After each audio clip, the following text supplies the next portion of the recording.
That said, a lot of them have also, to echo the point made by my colleague here, have gone into the private sector. That the sort of training that you can get by... That would be the first thing to consider, I would say. Just to be ambitious, but obviously realistic.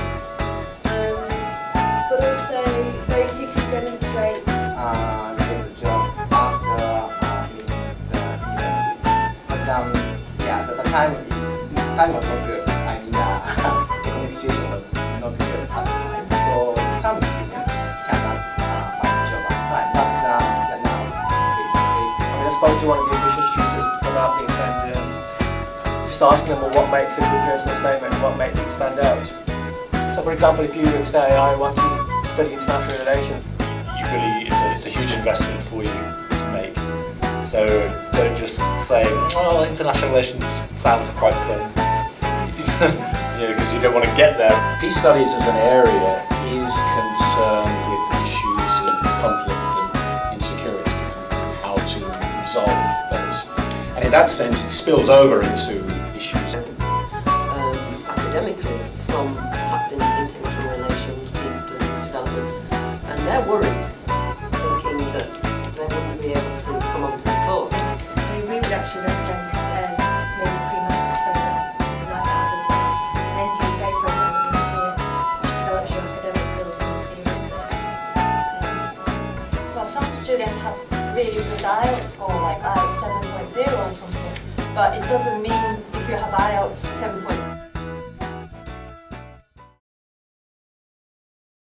Development studies is a very, very policy-focused area. So you analyse situations with a view to developing policy conclusions. So the final one on our list was peace studies. Briefly, how would we differentiate peace studies? What makes it different? I'll ask that to a university graduate. Peace studies as an area is concerned with issues of conflict and insecurity and how to resolve those.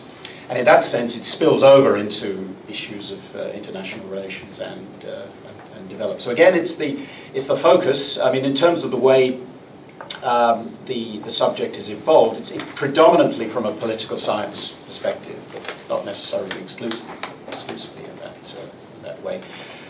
So conflict and insecurity, those are the buzzwords, and resolution of those. So it's almost an application of some of the same disciplines to a certain field. Sure. Okay. Now we know a little bit about what the subjects are. The next question, what kind of careers do students have after studying these subjects?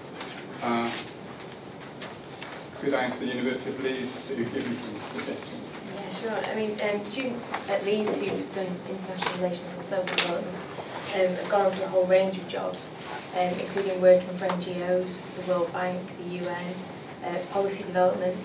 They've also gone into a whole range of related careers like politics and journalism, and some have also gone into research. So there's a whole range. I think people looking to study now are thinking about a career when they choose a subject. Kizo, you went to study development.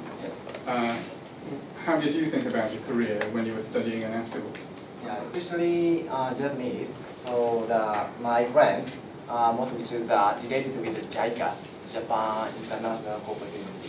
Yeah, it's a very easy way to get related with developing studies or developing issues, especially. So after you finish the study, probably if you can get such kind of job, you can go into the Africa or you can go to the Asian developing country. So. Great. At what sort of time do people start looking for a job in your experience? As soon as they go and study? Yeah, most of my friends get the job after finished the university. But yeah, the time was not good. I mean, the economic situation was not good at the time. So some students cannot find a job at the time. But yeah, now they got a job. So related with most of them related with the development area like JICA or like UN. Rowan, can I add to that? Because in Bradford as well, I'd say that NGOs, research, government positions are all part of what people go on to do. But interestingly, and what might be surprising, is that also people from the military will come in and people from the police force, because if you think about it, a lot of what they do is conflict resolution and trying to not just go to war to fight, but actually a lot of the work that they'll do is trying to resolve conflicts before they escalate. And the police particularly will need to do that. And we've offered training courses to the police force from Cuba. And I have a friend who's a Marine, and he studied it as well, because this is a lot of what they will do in those kind of jobs.